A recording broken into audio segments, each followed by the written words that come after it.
In Zimbabwe, it's so hard to contest as an independent candidate, and we have seen it over the years. How do you think you will be able to take over Harare Central? I think I'm doing things differently.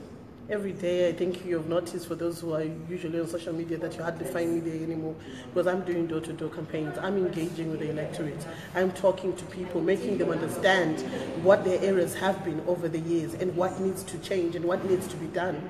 And at the end of the day, we don't need a polarized House of Assembly. We need diversity, people with different mindsets, people with merit and capacity, not just candidates who come in because they're the best bootlickers of a political party. We now need Zimbabweans and ideas and solutions on how to take this country forward. And that is what I've been selling to the people in Harare Central, that we can make Harare Central a special economic zone.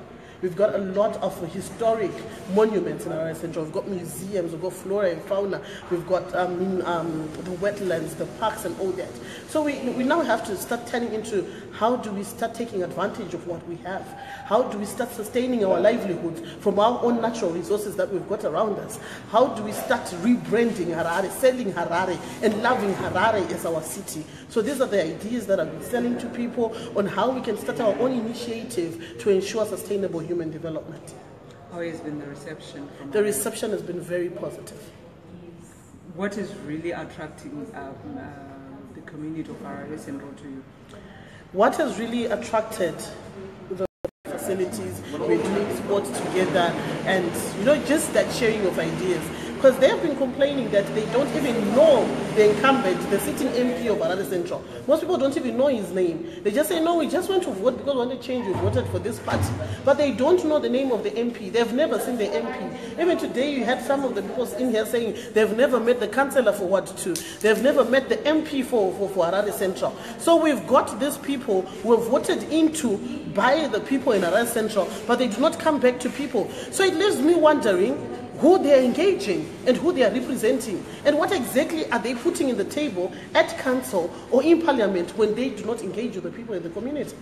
And who is Linda Masarira? Linda Masarira, she is a human rights activist. I'm passionate about human rights. I'm passionate about freedom, about happiness, about equality, about justice. I don't believe that there's anyone who's more Zimbabwean than the other, or anyone who has to trample upon another because they are elite or they have a different level of opportunity. But how did you get that different level of opportunity? Because our constitution clearly states on the need of equity and equality. That is what I'm fighting for. I don't want to see any Zimbabwe suffering. I don't want to see any Zimbabwean going through what I went through at the NRZ, going for 3 years without a salary. Why should a person go to work and not be paid when they've proffered their labor? Why are we living in servitude in the 21st century? These are things that I'm passionate about, things that should change. And I think we need to change their approach of how we do things, from saying, there's this saying that I hate so much that people are saying these days, that is a defeatist statement. We should actually be far away from us. So I'm saying Zimbabweans have to be passionate about changing their environment. I can't do it on my own. It's a collective effort. And I even said it earlier today that we need to work together as a constituency, as a community, to ensure that we bring forth the change that we aspire and the change that we desire. Basing on your experiences so far, do you think that Zimbabwe is going to be holding free, fair and credible polls? As long as we've got the military junta running the affairs of this country, we are not going to have any free, credible and fair elections. Why do you say that? Why do I say that? They've already started manipulating people in the rural areas. There are reports nearly on a daily basis of soldiers doing different things in rural areas. We've got ZANU-PF youth and all other people collecting serial numbers. Yes, Zach said that doesn't matter because it's just a number. But our level of enlightenment is different. In the rural areas, you'll be told, "Totora number yako, takatora maziso ako patakakuita BVR." We know where you're going to vote. These are things that are happening. I'm actually compiling a report on the shortcomings of the BVR registration exercise. Because what we have to critically understand as a nation is that rigging does not happen at election dates. Rigging happens during the voter registration process. Have we ensured that the voter registration process was fair? We don't even know where that data was being stored. And what happens when you go Kumusha and you find that you're told that there are other 200,000 people who were registered? How do we know that? Because some people were registered at the youth interface rallies. way before the voter registration process started. So there are a lot of things that happened behind back doors in regards to this voter registration process. You are a young person. There is a traditional leader who's just said that youths will never take the reins. What is your comment? Okay, fine, let me try to be civil. Youth will take over the reins. We are the now. We are the ones with ideas of taking this nation forward, and we are going to take it forward. The elderly people should now step back, sit down, and let us correct the mess that they did for this country. Coming on to the constitutional challenge that you just launched yesterday, can you shed more light on that? Thank you very much for asking that question. Actually, I wanted to file that case in December. I engaged various different lawyers, and most of them were skeptical about it. Some were saying they fear for their lives. And it was actually work in progress until I got other two activists who were willing to do this with me. The main reasons why we filed that court application, firstly, was to raise pertinent constitutional issues of the violation of the Constitution. Zimbabwe is in quagmire because we have left ZANU-PF bigwigs manipulating the Constitution since time immemorial, and we have just said it's okay. We need to stop tweeting. We need to go beyond Facebooking, go beyond chatting, and map a sustainable way forward for this country. There were constitutional violations, the ED government is illegitimate, and our prayer in that application is that the Mnangagwa government should be dissolved and the parliament should be given a mandate to set up a transitional authority which is non-partisan, maybe with people from the civic society or the church, to take the country forward until the day of elections and ensure that we have free and fair, credible elections with electoral reforms. We cannot have our elections being presided over by the military.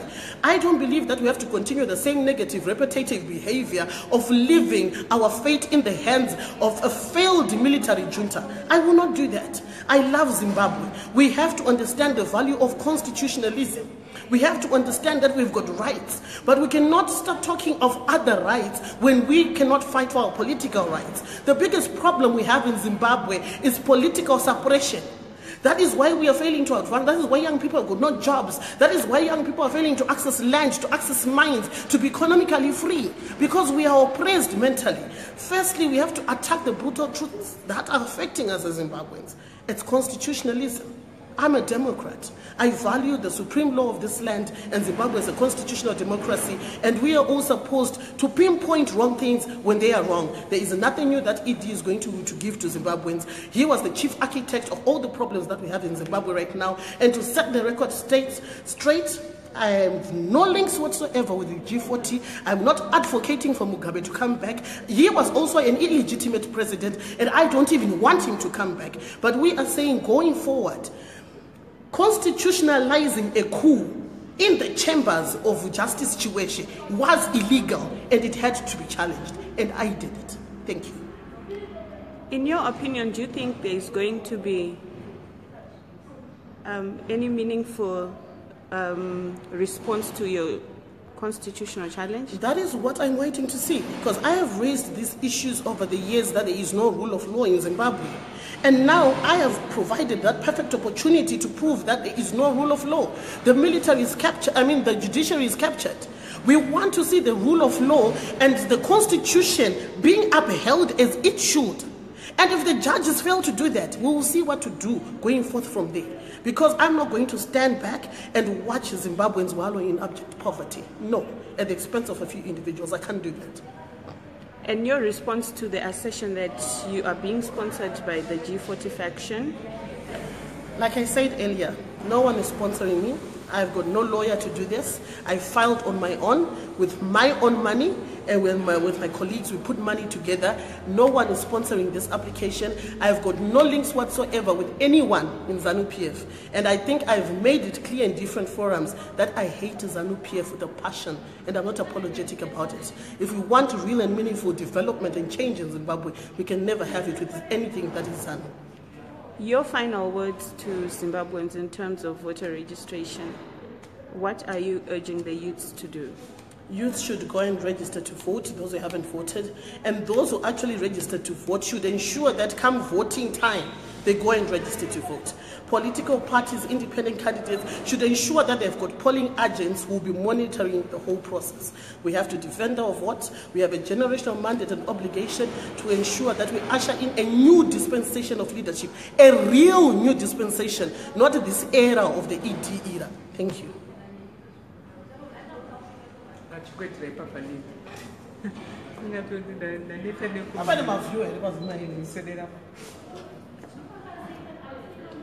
Muchidimbulinga wa launch manifesto yako.